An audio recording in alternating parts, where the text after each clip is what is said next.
we started meeting with mostly one-on-one with kids, and quickly realized, we can meet with a child once a week for years, but if we can really impact the parents, and when we see them, they go back into their same environment. They spend most of their time at home or at school. If we can impact their home, then we can make a greater impact on the child. Welcome back to Torch Talk, the show where we spotlight bold local leaders growing their businesses with grit and purpose. Today's guest is Larry Yoder, who serves with Pure Gift of God, helping connect and support adoptive and foster families. With a background in church ministry and business leadership, Larry and his wife have 4 children, 2 biological and 2 adopted through domestic adoption. His passion is walking alongside families, offering encouragement and tools for the lifelong journey of adoption. Larry believes every child deserves a loving home, and he's committed to making that vision a reality. So welcome to the show today, Larry. Thanks, Lindsay. It's been a little while since we've got the chance to catch up. So Why don't you tell everybody a little bit more about who you are and what is Pure Gift of God and what is everything? Yeah. Well, thanks for having me. It's great to be here. Of course. So who I am. So the introduction was pretty spot on about who we are. So my wife and I would actually be the co-executive directors at Pure Gift of God. We came on, so I grew up in the area, moved to Maryland, was there for just over a decade, moved back, and about 6 years ago, almost 7 years ago now. And when we moved back, got connected with Pure Gift of God and started volunteering as a community directors. And then about, I would say probably less than a year after, Pure Gift decided that, hey, we want to ramp up our local support and we need a full-time director for that. And so they asked Amanda and I if we'd consider that. And we were excited to come on. We're both passionate about adoption. We've adopted, and I was actually adopted myself at 5 years old.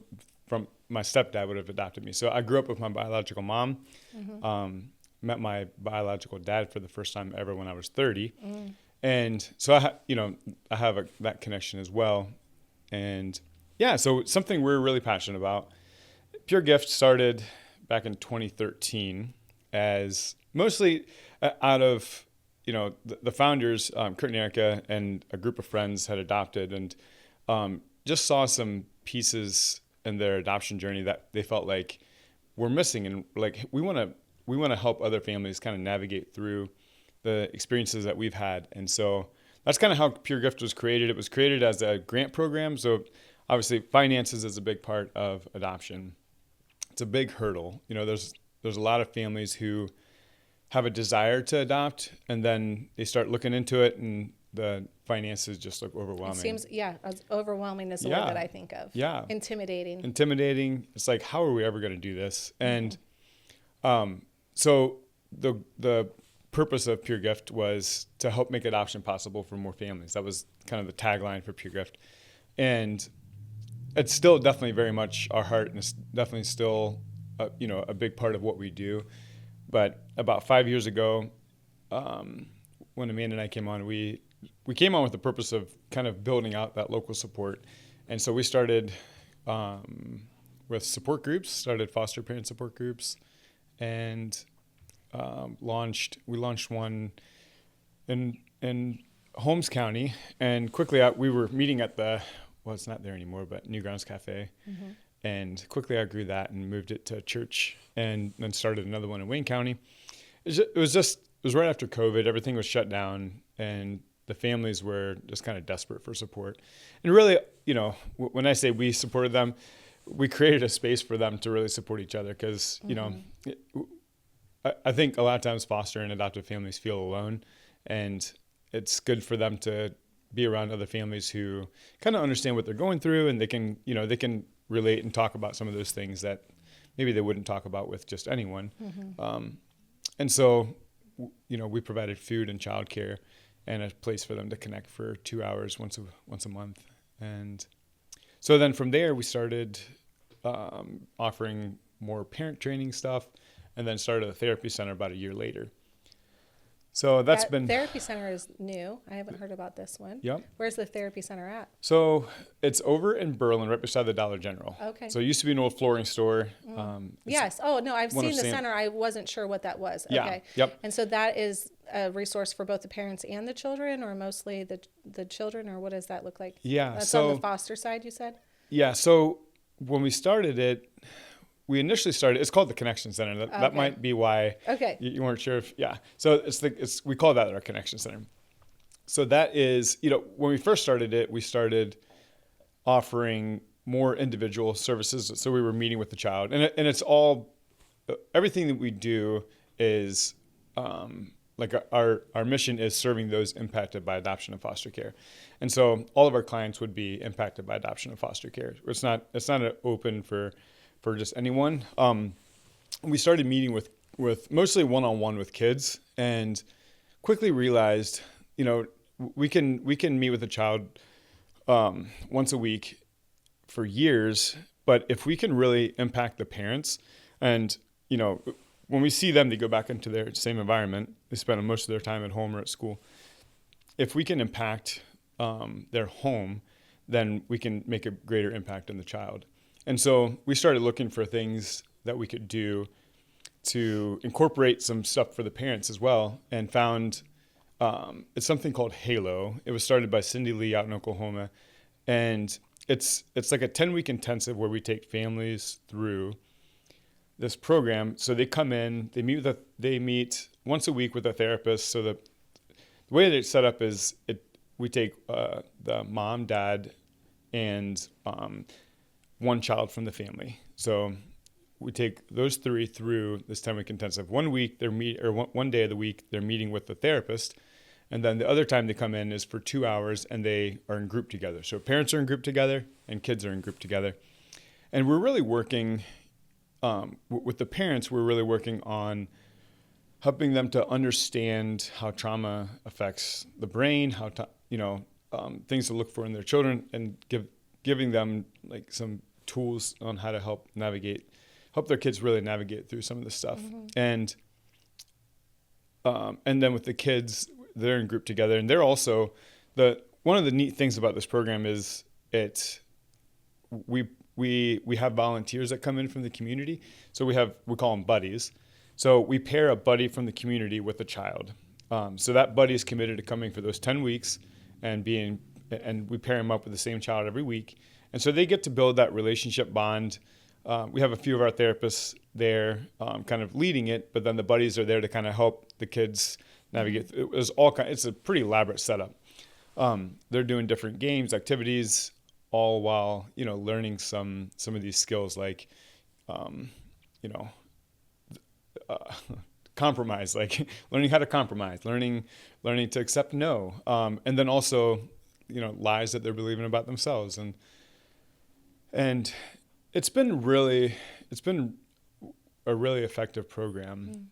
In Oklahoma, we haven't done it long enough to really, we have some data on it, but I know in Oklahoma, they were saying that when they started this, I think like 10 years ago, they were seeing the average family, needing very little, if any, their ongoing therapy after those 10 weeks, and some upwards to like 6 months, but rarely any more than 6 months of therapy after. And sometimes they'll call up and be like, hey, like we feel like we're kind of back in a rut. What do we do? And I was like, well, are you doing those core things that you learned through Halo? I was like, try those again, keep doing those, and then call us back if you still need to come in. And it really helps equip and get the parents and the kids on the same page. And it just basically makes it condensed into a shorter period of time instead of stretching out some of these practices that might take years of therapy to actually complete. Yep. Yeah. And it's, there's one story of a kid, and that always has stood out to me. And they went through a round of Halo recently. And this kid, I think I have all the facts right, so don't hold me to this, but if it's not exact, it's really, really close. But I think this kid was 9 years old and had been through like 15 different homes through foster care. Like it's insane. been through stuff that no kid should ever have to go through. There's a family that was fostering, and they decided to bring him into their home, and with the hopes of adopting him. So, a short time into this, they realized, like, man, like, this kid has greater needs than what we feel like we weren't expecting.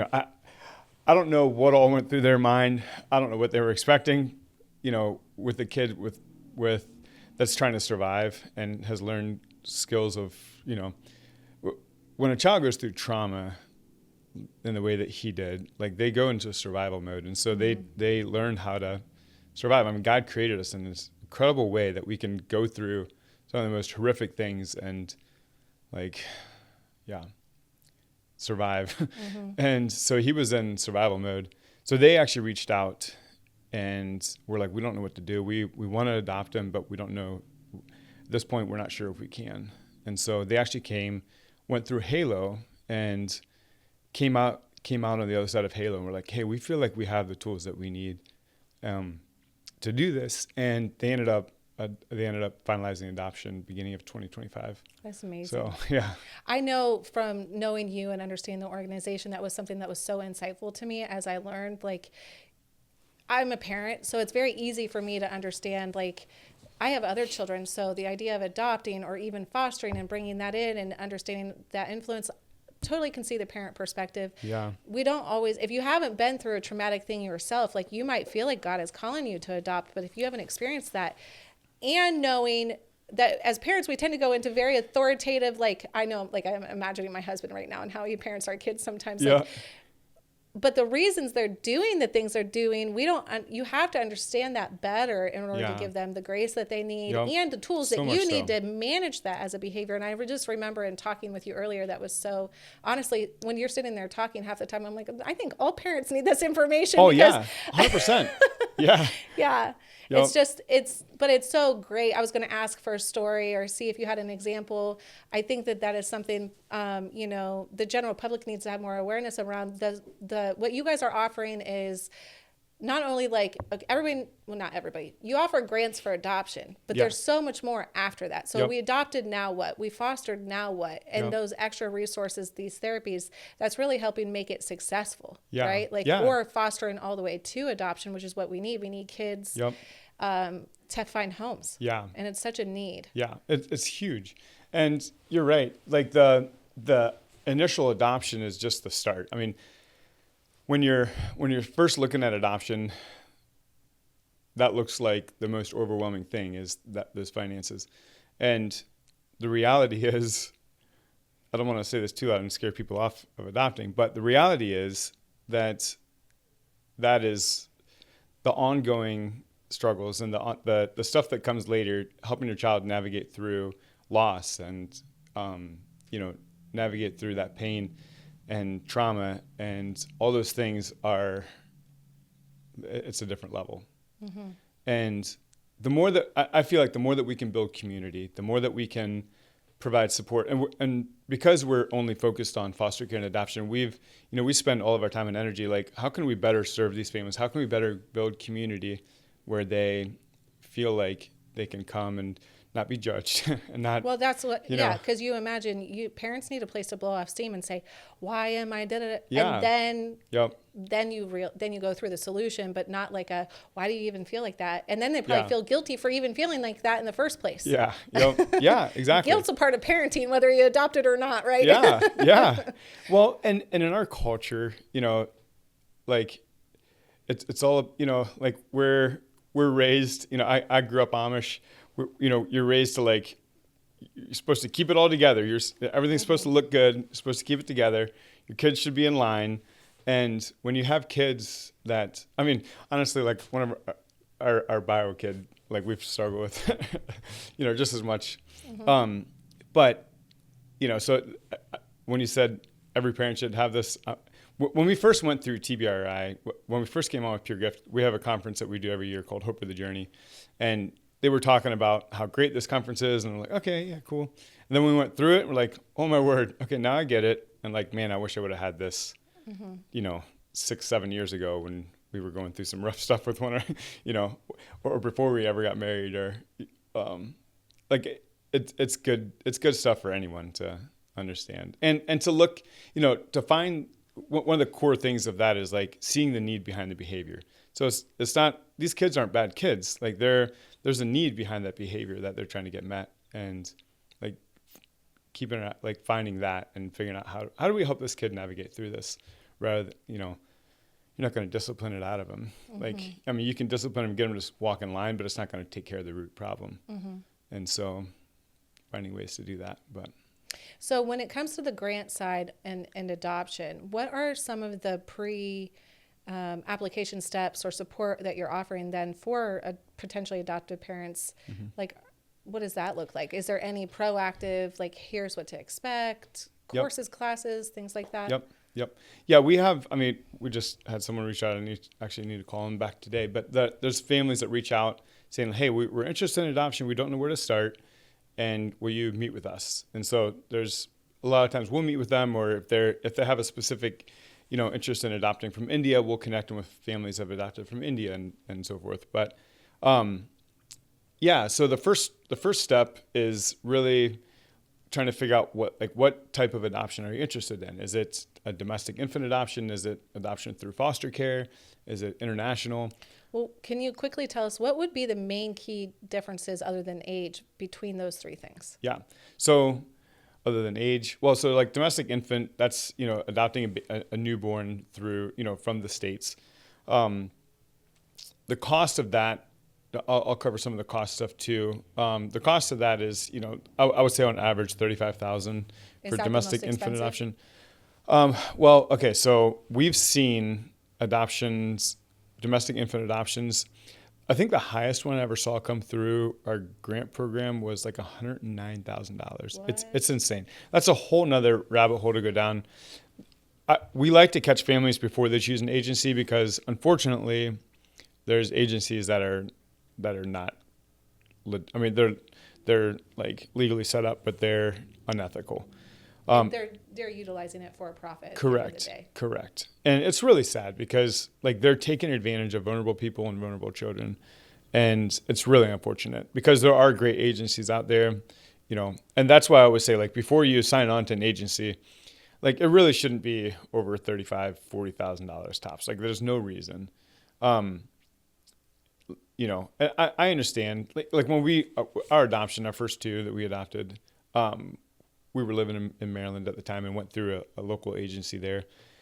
And like ours were like 25,000, something like that. It was a smaller agency. And at the time I was like, oh my word, like that's a lot of money. That's a lot of money. Like what are they doing with this money? And then I started, okay, they do 30 adoptions a year.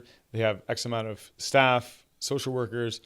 They have their rent, their building, like I'm like, how are they making it? Like it's, so there's a cost involved with it, obviously. And they want to do their due diligence and make vetting people and making sure that families are adopting for the right reasons and they're wanting to place family or children into families that they're going to be safe in. Mm-hmm.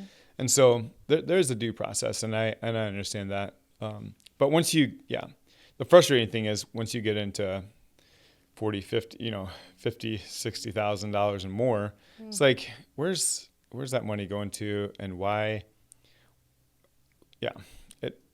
That's a whole separate rabbit trail. That's a whole separate rabbit trail.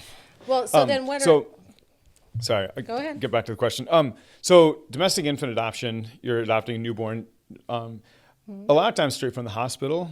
There's times where the baby might be in the NICU and you might not, different scenarios. And then if you adopt through foster care, so in Ohio alone, there's 3,600 children that are open for adoption. The parents' rights terminated and they're open for adoption. 3,600 children in Ohio. And a lot of times those are sibling sets or older children. And so it's harder to find families that are willing to adopt sibling sets or older children.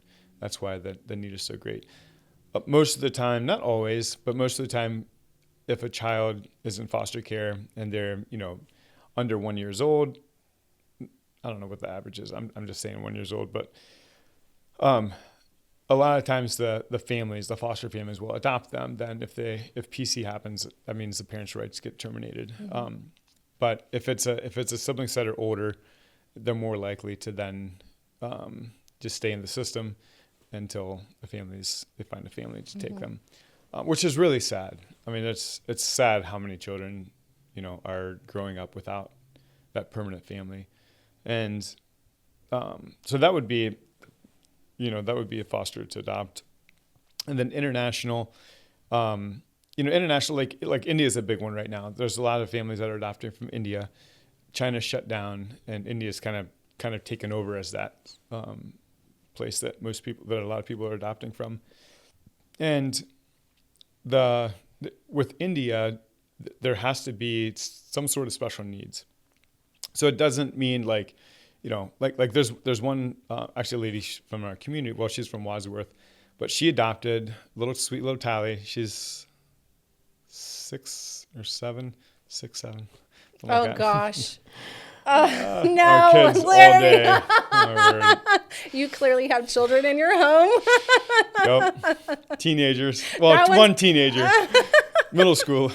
Me too. Okay. It's the 12-year-olds.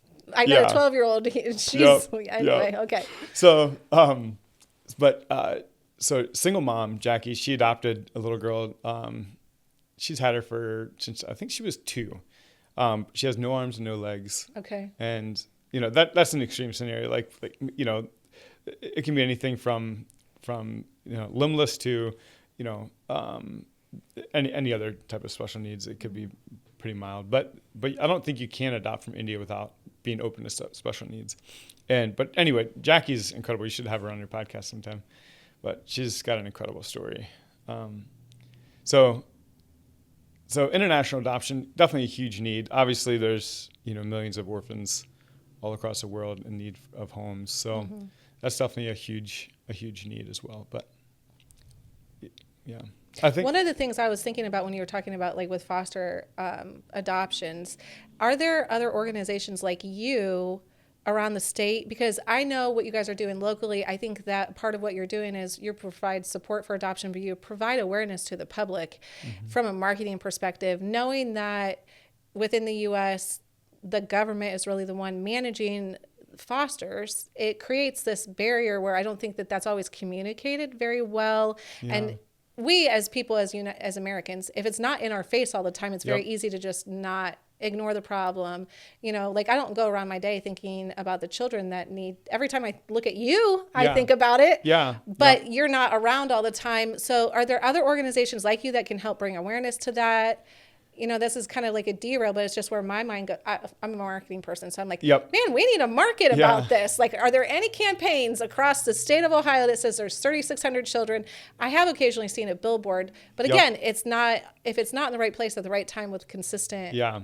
I mean, obviously, I think there's the different foster care agencies and adoption agencies are doing marketing.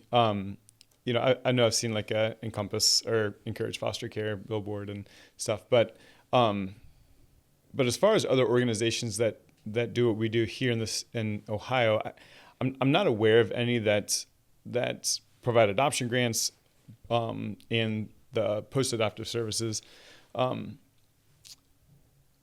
I don't know any other that do adoption grants in Ohio, but across the United States, there are some that would do that, but in Ohio, and I've been thinking about that too, of like, how can we reach people, first of all, to like raise awareness of the need, and then also to like reach out and find good resources on choosing an adoption agency before they choose, because a lot of times once they reach out to us for grants, so I started talking a little bit about the process of it, but once your home study is complete, so you first choose an agency, you figure out what type of adoption you want to do, then you choose an agency, then they help you with your home study, and then you can reach out for grants. So by the time they reach out to us, they've already put down, sometimes, $10,000 to $27,000 towards their adoption, and so it's not like we can say, hey, like the agency that you're going with, like you shouldn't have went with them, you should have went.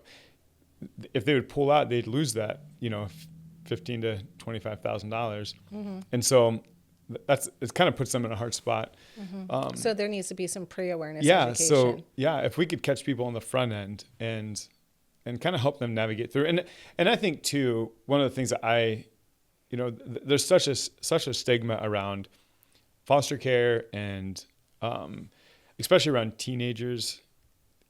Everyone hears the story, the horror stories, which yes, there are some horror stories, but there's horror stories about bio kids too. Like, there's so many kids that are a little bit older that are in foster care that are, none of them deserve to be there. It's not their fault. It's not,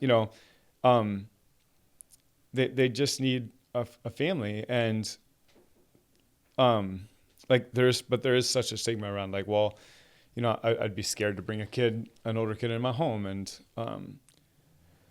Oh, I have a whole content series going through my head right now. Yeah. So we can talk later. Yeah. But I mean, like, those are the types of questions. So what would you say to help maybe take away some of those fears and or answer questions in advance so that they can say, okay, I think I could actually handle this. I actually feel like I want to handle this. Yeah. Like there's definitely a need out there, whether it's domestic or international, either way. Yeah. Yeah. I would say, like, you're not alone in the journey. Like, you don't have to do this alone. Like, there's people, especially if you're around here, if you're around Wayne, Holmes County and surrounding counties, like, you're not alone. Like, there's community here for you. And yeah, there might be challenges. I'm not saying that there won't be challenges, but like they just need a safe place. And when a child comes into your home that's been through stuff, like, of course they're not going to trust you. It's going to take time to build up that trust. I think it's important that both the husband and wife are on the same page doing this, because it is, like, you will have challenging times. You will have hard times come up. But you can make it through. And it's so far beyond worth it. Like, there's no question about that. If you're willing, I think one of the important things is going in it with a willingness to learn and, like, maybe change the way you think. We all go into it pretty naive. Like, I mean, we were the most naive when we first adopted. But I think the biggest thing is being willing to, like, learn how to parent kids like that, learn how to help them navigate through, be willing to put in the work. I know one family who the dad's a teacher. They adopted through foster care. Pretty massive struggles. He actually went and became a TBRI practitioner. Like, they went above and beyond and have done so many things. And, if you're willing to, like, put in the work, it's worth it. I mean, it's always worth it. Well, and if somebody feels like that's what God is calling them to do, they shouldn't ignore it. Yeah. You might be scared, but, that's why we're talking to you, so that they understand there's resources out there that can help them. Yep. You can connect them to groups. You can connect them to resources and things like that. So. Yeah. Yeah. We have dads groups that meet on a monthly basis, moms groups, and then, our therapy services. So back to, I started talking, I'll talk a little bit more about that initial process. So when you find an agency, they help you create a home study, and that part of that home study is, they'll come in and, they'll meet with you, your spouse, and like we had to like write out our life story. That seems a little intimidating, like, but it was fine. Like, it was doable. Like, it was a stack of paperwork, but if you just work through it, you can get through it. And,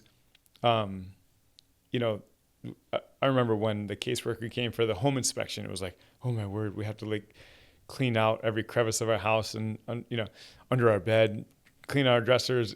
They're like going to, like, search our rooms and search every, it wasn't like that at all. They do a little walk through your house. Okay. You don't have, like, knives laying out. You don't have, like, broken glass in they're really just looking to make sure your house is safe. They're not trying to fail you. They're not trying to find a reason, they're just common sense stuff. They're not searching through your drawers, making sure you don't have any dust on your like, they want to make sure your medicine's put up so the kids can't get into your medications and your guns are locked up and stuff like that. Simple stuff. So it looks intimidating at first, but we had a great caseworker. that we worked with when we did our adoption. And You just have to break it down and take it yeah. a little bit at a time. Yeah. Yep. It takes, I would say it takes maybe on average about 6 months to do your home study. Some longer, depending on your scenario. And then you get through that. A lot of times you'll create like a profile book about your family, with pictures, and that book then is shown to birth moms. And then in most scenarios, not all, the birth mom will choose a family then. And and that process can be, once you get your home study complete, and you go active with the agency, it can be anywhere from, it could be a couple weeks, it could be a couple years. It's really, I know they tell you to kind of prep for 2 years, but a lot of times it's faster than that. I don't know what the average is, but it really depends. It depends on what you're open to as well. So if you're only open to, let's say, a girl and that with no exposures to any drugs or alcohol in the womb, then you're probably going to be waiting for a while. But if you're, because not all, and I don't know what the exact statistics are, but I would say probably, close to 80% of adoptions, there is some sort of exposure to probably drugs or alcohol in the womb. It's just kind of the reality. And so, and yes, sometimes that can cause, some pretty long-term effects where they do have pretty major struggles because of that specifically. But not always. Like, I know plenty of kids who live very normal lives that had pretty massive exposures. But just do your own research, just go into it with an open mind is what I would say. And, look at it, talk about it, pray about it. Because there are a lot of scenarios where there are kids with exposures to that are in need of a home. And so that will, all those sort of things will kind of play into how long your wait time is for,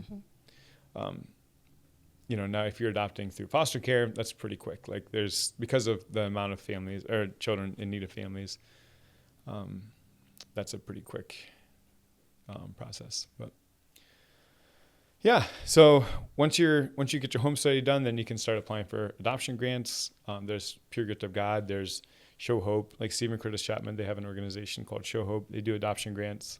And you can stack those grants together. Yep, you can. Yep. Okay. Life Song. There's another really cool one I just found out about. It's called Both Hands, and it's the whole orphans and widows. It's where you do like a service project for a widow and raise funds through that.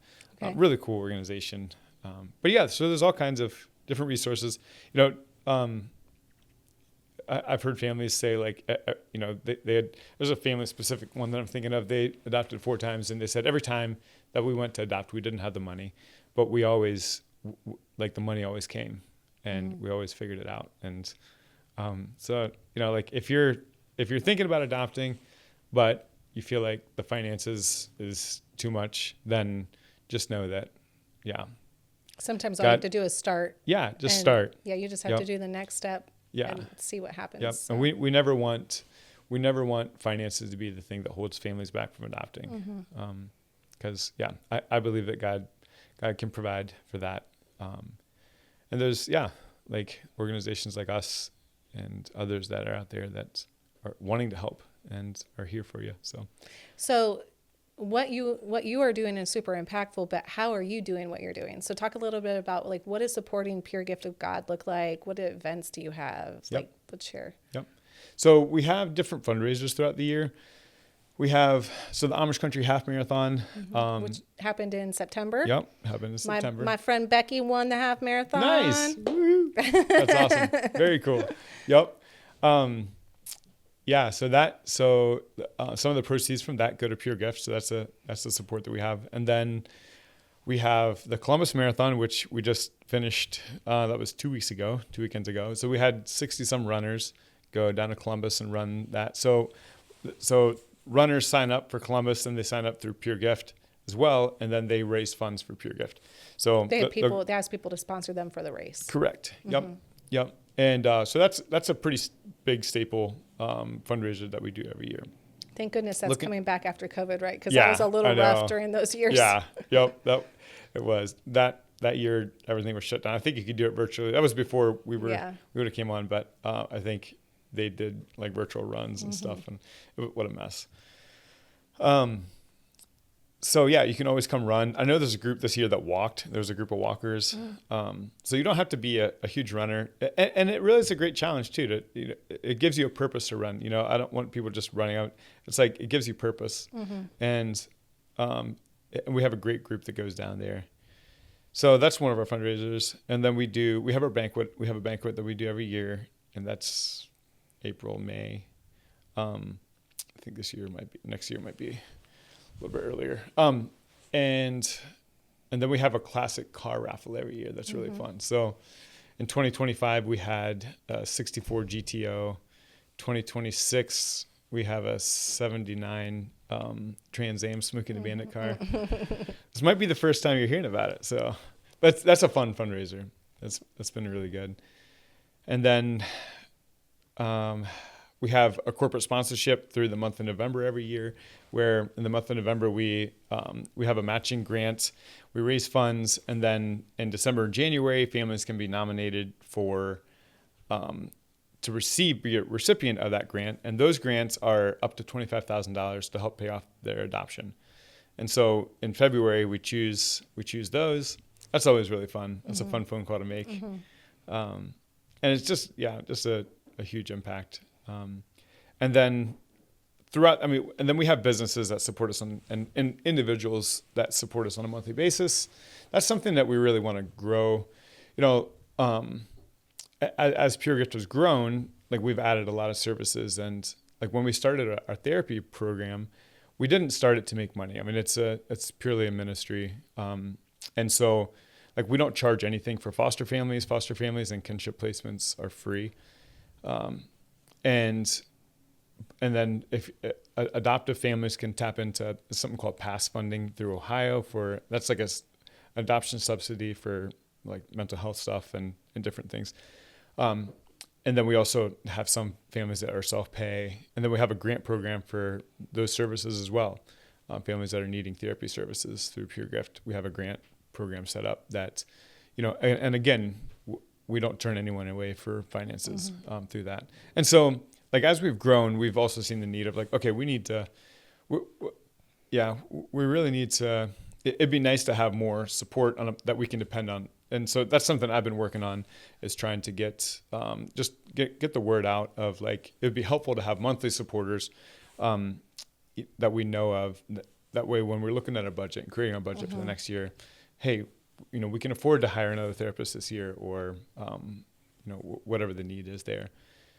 And we're looking for land too right now. So that's a fun challenge to have in Holmes County. That's a fun challenge. Yeah. So for anybody listening that doesn't live in our area, we have like probably the biggest real estate bubble in any area that I know of. It's a little bit wild because we live in this. We could go down a rabbit trail. We won't, but let's just say land is crazy in this area, and it's really, really hard to get a hold of. Yeah, so it is.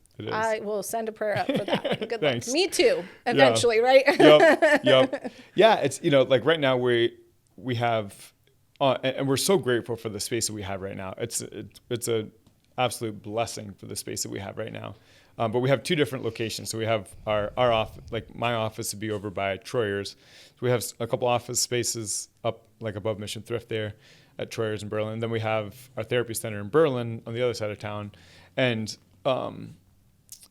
you know, we don't really have any space to grow any more than what we're at. And and quite a few of our things that we do, trainings and programs and groups, we have to do off-site because we don't have space. So it would be helpful to have everything under one roof, just for staff stuff too. Oh, it'd be great to have a whole campus. We can offer all of the resources in one place. Yep. And I caught the vision. It's just, where are you going to do that at? I know.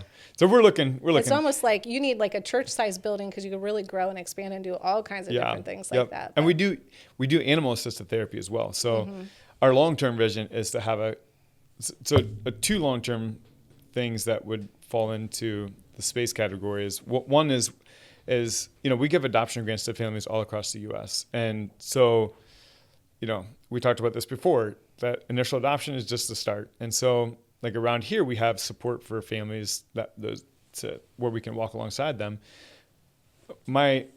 Our dream would be to have a space where we can have families come to us from out of state, where they can come to us for, maybe 3 to 5 days, and we can do like a Halo intensive or something similar to that, where we can help them really give them a boost in those services, and then maybe do some ongoing virtual services for them. But just a way to serve families in that way would be huge. And so we would need space for that. And then our equine therapy, it'd be great to have space where we can grow that as well. But yeah, so, adoption is a lifelong journey, and like we just want to create a space where we can help families like walk that out the whole way. So. Well, I love the mission of Pure Gift of God. I really appreciate the chance to talk to you today and share a little bit more about what you're doing. If anybody is interested in learning more, where do they find you? Yeah, so puregiftofgod.org is our website. Pretty simple, puregiftofgod.org. You can reach out to us. Also info@puregiftofgod for an email. My email is larry@puregiftofgod.org. You can always call in. Our phone number is 330-795-4948. And you can speak. I have an extension. We can reach someone at our main office connection center. If you're in need of therapy services, that would be the best way, is just to reach out by phone and set up a consultation. But if you're interested in adopting, or if you're interested in supporting. So if you're listening to this and you think, man, I just really want to partner with Pure Gift of God, make sure you reach out to Larry and Amanda and see what you might be able to do to help support. So exactly. I really appreciate you coming on today. Yeah. Thanks, Larry. Thanks for having me. Thanks for tuning in to Torch Talk. If today's story sparks something for you, share it with a colleague, community leader, or future change maker. Until next time, stay inspired, stay intentional, and keep your fire burning.